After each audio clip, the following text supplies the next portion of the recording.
Di saat kita menolak Zionis Israel mengokupasi tanah Palestina secara sepihak, di sisi lain ternyata ada ayat Al-Quran yang menyatakan secara gamblang agar umat Bani Israel memasuki tanah Palestina. Ayat inilah yang sering digunakan oleh orang-orang yang pro-Zionis Israel untuk membela Zionis Israel dan negara Israel. Tapi bagaimana penjelasannya? Mari kita bongkar syubhat yang satu ini. Untuk jawaban dari berbagai tuduhan, syubhat, dan hujatan lainnya terhadap agama Islam, dapat teman-teman baca di e-book gratis ini. Link download tertera di deskripsi video maupun di kolom komentar tersemat di bawah video ini. Dalam upaya untuk membela pemerintahan sekuler Zionis Israel, para pendukung Zionis juga kerap menggunakan ayat-ayat Al-Quran untuk dijadikan sebagai klaim teologis dalam melegitimasi kaum Zionis Israel. Dengan kata lain, di sini mereka menggunakan ayat-ayat Al-Quran secara parsial, secara terbatas, dan bahkan secara literal untuk menyatakan bahwa apa yang dilakukan oleh Zionis Israel atas Palestina itu adalah sesuatu yang direstui oleh Allah. Dengan kata lain juga, mereka mau mengatakan bahwa ada loh ayat Al-Quran yang menyatakan bahwa negeri Palestina itu telah Allah berikan kepada kaum Bani Israel. Argumen seperti ini enggak hanya digunakan oleh para pro-Zionis yang non-Muslim, terkadang juga digunakan oleh para pro-Zionis dari kalangan Muslim. Oke, jika demikian, jika Anda menggunakan klaim teologis untuk mendukung agenda Zionisme, maka konsekuensinya Anda juga harus menerima jika ada klaim teologis pula yang membantah atau membatalkannya, kan gitu.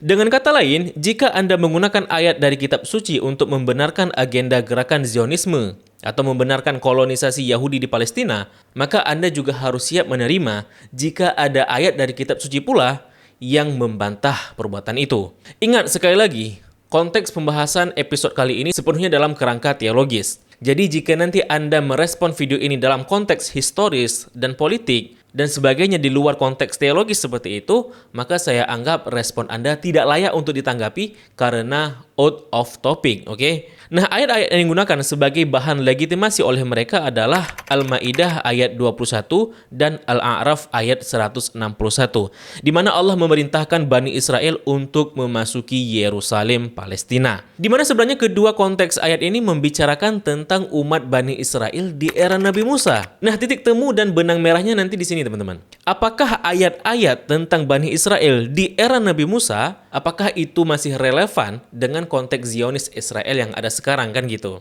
Nah, untuk cerita yang lebih lengkap tentang ayat-ayat ini, teman-teman bisa baca di buku ini, terjemahan kitab Qasasul Anbiya yang ditulis oleh Imam Ibnu Katsir yang dengan judul Kisah Para Nabi, khususnya di bab kisah Nabi Musa dan kisah Nabi Yusha bin Nun. Ya, teman-teman bisa baca kisah-kisah mereka di sini, khususnya kisah tentang Bani Israel seperti itu. Dan ini juga ditulis oleh ulama terkenal, ahli tafsir, Imam Ibnu Katsir. Teman-teman bisa membacanya, klik link yang tertera di deskripsi video maupun di kolom komentar semat di bawah video ini. Namun sebelum kita membahas lebih lanjut, saya ucapkan terima kasih dahulu buat penonton kami yang sudah mendukung channel ini secara moral dan materi via website kitabisa.com. Saya ucapkan terima kasih atas antusiasnya dan apresiasinya. Semoga dukungan teman-teman diganti dengan yang lebih baik lagi, serta semoga dengan dukungan tersebut dapat mempercepat perkembangan channel ini.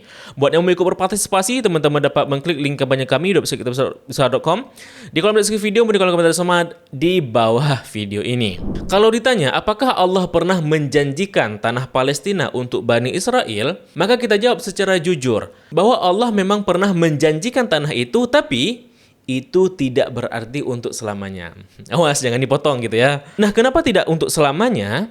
Karena Allah juga mengambil perjanjian dengan Bani Israel. Jadi bukan hanya Allah saja yang memberikan janji kepada mereka, tapi mereka juga harus berjanji kepada Allah dan menjaga kesetiaan atas janjinya tersebut, bahwa mereka harus senantiasa patuh kepadanya, kepada Allah, taat kepada Allah. Artinya teman-teman, selama Bani Israel tunduk terhadap perjanjian mereka dengan Allah, maka selama itu Allah merahmati mereka, membantu mereka, dan menyertai hidup mereka. Dalam Taurat, teman-teman, ini disebutkan dalam Sefer Devarim atau Kitab Ulangan pasal ke-28. Di sana dijelaskan dalam beberapa ayat tentang janji dan kutukan terhadap pengkhianatan janji tersebut nantinya. Di mana dalam perjanjiannya tersebut, Bani Israel harus senantiasa patuh pada perintah dan larangan Tuhan. Dan apabila tidak patuh, mengkhianati janji mereka, maka mereka akan dikutuk dengan berbagai macam jenis kutukan hingga peperangan, pembuangan dan pengusiran yang akan dialami oleh mereka. Nah teman-teman, dalam kitab Qasasul Anbiya, Imam Ibnu Katsir menceritakan ya, selepas Allah membuat perjanjian dengan Bani Israel, lalu kemudian Allah memerintahkan Nabi Musa dan juga umat Bani Israel untuk berjihad melawan kaum kafir yang ketika itu tinggal di tanah Palestina. Jadi, untuk mendapatkan tanah yang dijanjikan itu teman-teman, mereka diharuskan jihad dahulu. Nah, ini disebutkan dalam Quran surat Al-Maidah ayat 21 tadi, yang artinya, wahai kaumku, masuklah ke tanah suci Palestina yang telah ditentukan Allah bagimu. Dan janganlah kamu berbalik ke belakang karena takut kepada musuh. Nanti kamu menjadi orang yang rugi. Ayat inilah yang digunakan oleh para pro-Zionis untuk membela Zionis dengan menyatakan bahwa Allah telah memberikan tanah itu kepada Bani Israel. Namun masalahnya mereka tidak melanjutkan pada ayat berikutnya teman-teman. Karena pada ayat ke-22 sampai ke-24 itu diceritakan bahwa setelah diperintahkan untuk masuk tanah itu dengan syarat berjihad, mereka malah menolaknya. Pada ayat ke-24 disebutkan sebagai berikut. Mereka berkata, wahai Musa, sampai kapanpun kami tidak akan memasukinya selama mereka masih ada di dalamnya. Karena itu, pergilah engkau bersama Tuhanmu dan berperanglah kamu berdua. Biarlah kami tetap menanti di sini saja. Nah, pada akhirnya teman-teman, setelah mereka dijanjikan sebuah negeri, lalu apakah mereka menerimanya? Jawabannya tidak. Mereka dengan manja menolaknya. Dan ingat, apa konsekuensi dari perjanjian mereka dengan Allah? Jika mereka menolak perintah Allah, mereka akan dikutuk dan dihukum. Ibnu Katsir menceritakan pada halaman 550 ya, di buku ini, akhirnya Bani Israel itu dihukum dan ditelantarkan dan terkatung-katung di padang Tih, di Gunung Sinai ya, selama 40 tahun, sebagaimana yang disebutkan pula dalam Taurat. Dan selama itulah mereka dan semua orang Bani Israel yang soleh, hingga Nabi Musa dan Nabi Harun, harus menerima konsekuensi atas dosa yang dilakukan oleh sebagian dari mereka. Bahkan sampai wafatnya Nabi Harun dan Nabi Musa alaihissalam, mereka tidak pernah bisa memasuki negeri yang dijanjikan Tuhan itu. Nah, nanti mereka baru bisa memasuki tanah yang dijanjikan itu oleh anak cucu mereka nantinya, di bawah komando dari Nabi Yusha bin Nun, muridnya Nabi Musa. Nah, keberhasilan mereka itu diceritakan dalam Quran surah Al-A'raf ayat 161 dan Al-Baqarah ayat 58. Di sini kita dapat lihat, walaupun Al-Quran diturunkan dengan bahasa Arab ya, di kalangan orang Arab gitu, Al-Quran tetap menceritakan kisah tersebut dengan jujur mengenai umat Nabi Israel, umat Bani Israel ya. Nah, tapi apakah selesai sampai di situ? Bahwa ketika mereka telah berhasil memasuki tanah yang dijanjikan itu, maka tanah itu akan selamanya untuk mereka? Ingat, di sini ada perjanjian yang harus mereka jaga. Bahwa mereka harus senantiasa patuh dan taat serta bertakwa kepada Allah, seperti itu. Nah, lanjut cerita teman-teman, setelah mereka berhasil memasuki Yerusalem, Bani Israel ketika itu di bawah tanggungan Nabi Yusha ya, itu lalu membagi-bagikan kawasan Palestina itu kepada suku-suku Bani Israel ketika itu. Nah, kemudian teman-teman, seiring berjalannya waktu, kaum Bani Israel kemudian dipimpin oleh beberapa hakim. Dan salah satu hakimnya itu adalah Nabi Ashmuel ya, Nabi Samuel. Nah, Nabi Ashmuel itu kemudian mengangkat raja pertama Bani Israel, yakni yang bernama Talut atau Saul. Nah, Talut itu memiliki pasukan bernama Daud. Nah, Nabi Daud kemudian mengalahkan Jalut, kemudian setelah Talut, lalu kepemimpinan Bani Israel itu digantikan oleh Nabi Daud. Nah, Nabi Daud kemudian punya anak bernama Sulaiman. Lalu Nabi Sulaiman diangkat menjadi raja dan mendirikan Beit Hamikdash atau Baitul Maqdis, seperti itu. Nah teman-teman, setelah Nabi Sulaiman itu wafat, kerajaan Bani Israel kemudian terpecah menjadi dua, di utara dan di selatan gitu ya. Nah, di masa inilah umat Bani Israel kembali melanggar perjanjian mereka dahulu dengan Allah. Kesyirikan, maksiat, dan pelanggaran hukum pun dilakukan. Dan pada masa ini pula, Allah banyak mengutus para nabi untuk mengingatkan kaum Bani Israel. Namun, banyak juga di antara mereka, nabi-nabi yang Allah utus itu, yang kemudian mereka bunuh. Nah, di antara nabi yang diutus pada masa ini, ya sebagaimana juga dicatat oleh Imam Ibnu Katsir di halaman 685, itu adalah Nabi Sya'ya atau Nabi Yesaya dan Nabi Irmia atau Nabi Yeremia, seperti itu. Kedua nabi ini diceritakan hidup di masa di mana Bani Israel itu mulai menyimpang dan mereka itu memperingatkan kepada Bani Israel atas hukuman, atas ancaman hukuman dan kutukan dari Allah. Namun seperti yang sudah dijelaskan dalam Al-Quran ya, tentang karakteristik mereka yang bebal, akhirnya mereka dihukum dengan diusir dari sana. Ya, sekali lagi, mereka diusir dari tanah yang pernah dijanjikan oleh Allah. Karena apa? karena mereka tidak patuh pada janji mereka dengan Allah, terhadap Allah. Nah, kerajaan utara kemudian diinvasi oleh kerajaan Asyur pada tahun 722 sebelum Masehi, dan mereka dibuang ke entah berantah yang sampai sekarang ini disebut sebagai Bani Israel yang hilang. Suku Bani Israel yang hilang, seperti itu. Nah, kemudian teman-teman, pada tahun 586 sebelum Masehi, kerajaan selatan kemudian diinvasi oleh Babilonia dan mereka dibuang ke Persia. Jadi mereka diusir dari tanah yang dijanjikan itu karena mereka telah berdosa dan mengkhianati perjanjian mereka kepada Allah. Disebutkan dalam kitab Yahudi, yakni Yehezkiel pasal 39 ayat 23-24 sebagai berikut, bangsa-bangsa akan tahu bahwa kaum Israel dibawa ke dalam pembuangan karena pelanggaran mereka, sebab mereka melakukan pengkhianatan terhadapku.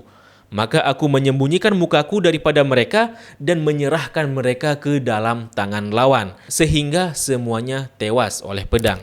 Namun teman-teman, karena Allah masih sayang dengan mereka, 46 tahun kemudian mereka dapat masuk kembali ke tanah yang dijanjikan itu lagi, hingga mereka kembali membangun Beit Hamikdash atau Baitul Maqdis yang kedua, di mana yang pertama itu kan sudah dihancurkan oleh Babilonia, seperti itu. Nah, namun apakah itu bertanda bahwa sejak saat itu ketika mereka berhasil kembali masuk ke tanah itu, bahwa tanah itu menjadi sah untuk mereka selama-lamanya? Dalam Al-Quran, surah Al-Anbiya ayat 105 itu disebutkan, telah tertulis dalam Zabur bahwa bumi ini akan diwarisi oleh hamba-hambaku yang soleh. Dan benar saja, dalam Mazmur pasal 37 ayat 29 disebutkan, orang-orang soleh akan mewarisi tanah itu dan mendiaminya selamanya. Perjanjian mereka dengan Tuhan itu disebutkan dalam Tawarikh, dalam 2 Tawarikh pasal 6 ayat 16 sebagai berikut. Keturunanmu takkan terputus di hadapanku dan tetap akan duduk di atas takhta kerajaan Israel, asal anak-anakmu tetap hidup menurut hukumku, sama seperti engkau hidup di hadapanku. Nah, itu perjanjiannya. Nah, pertanyaannya teman-teman, apakah mereka tetap mempertahankan kesalehannya dan terus hidup menurut hukum Tuhan?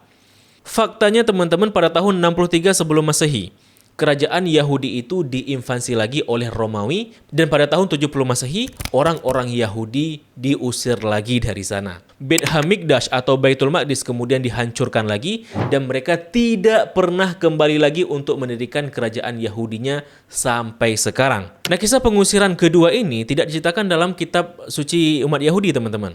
Karena ketika itu kitab sucinya umat Yahudi itu telah selesai ditulis. Namun peristiwa pembuangan dan pengusiran mereka dari yang pertama dan yang kedua ini, itu kemudian disebutkan dalam Al-Quran, yakni surat Al-Isra ayat ke-2 hingga ayat ke-8. Yang konteksnya bisa teman-teman baca di buku ini gitu ya. Nah, semenjak saat itu teman-teman, Bani Israel itu terpencar ke seluruh dunia. Ada yang ke tanah Arab yang kemudian disebut Yahudi Mizrahi, ada yang ke Spanyol yang nantinya dikenal sebagai Yahudi Sefardi. Ada pula yang ke kawasan Eropa yang dinamai sebagai Yahudi Askenazi. Nah, ketika itu teman-teman, orang-orang Yahudi itu menganggap bahwa pengusiran mereka saat itu adalah bentuk hukuman dari Tuhan. The Romans and the Greeks, they came, they invaded the Holy Land, and the Jews were driven from the land as a nation. Once that happened, we were put under a decree of exile. And so for 2,000 years, we're under a decree of exile by the Almighty, meaning that we are told by the Almighty that it is His will that we should not be the sovereign nation. We should be loyal citizens in every country we're residing. And we should not attempt to return en masse as a large group of people, or try to recreate even one small 1 inch, 1 centimeter of a Jewish sovereignty, because it is like medicine from God to break our haughtiness. That's what we believe.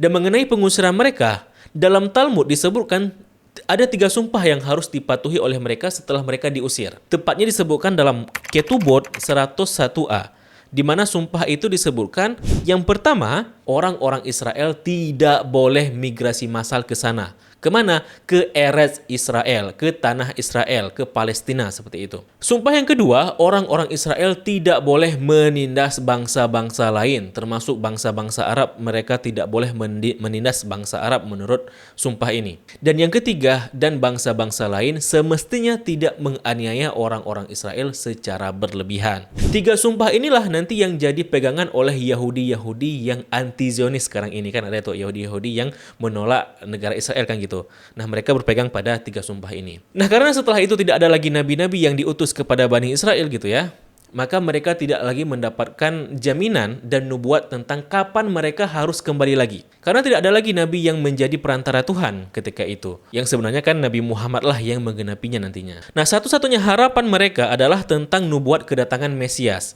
yang akan membawa orang Israel kembali lagi ke tanah itu. Nah, disinilah nanti orang Yahudi itu berbeda pendapat, teman-teman.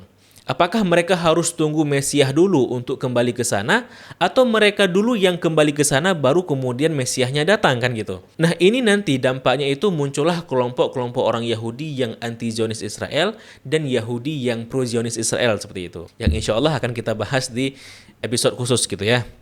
Jadi kesimpulannya teman-teman, jika Anda mengklaim bahwa Al-Quran dalam surat-surat tadi itu menyatakan bahwa orang Yahudi itu berhak atas tanah Palestina secara dalil teologis ya, sekali lagi secara dalil teologis, maka Anda juga harus menerima secara lapang dada bahwa dengan dalil teologis pula, dari ayat-ayat yang kita sebutkan tadi, baik dari Al-Quran, Tanakh, Taurat maupun Talmud, jika Allah atau Tuhan mereka sendiri yang telah mengusir mereka dari tanah yang dijanjikan itu atas dosa-dosa yang mereka lakukan sendiri. Dan ingat, jika Anda memahami bahwa negara Israel itu sah secara dalil agama, ya khususnya dalam konteks pendalilan dalam agama Yahudi, ingat perjanjiannya adalah seperti yang tertulis dalam 2 Tawarikh 6 pasal 6 ayat 16. Tanah itu akan senantiasa jadi milik mereka jika mereka itu soleh, taat, dan patuh dengan hukum Tuhan. Nah, apakah negara Israel yang secara eksplisit dideklarasikan sebagai negara sekuler itu dapat merepresentatifkan kriteria ahli waris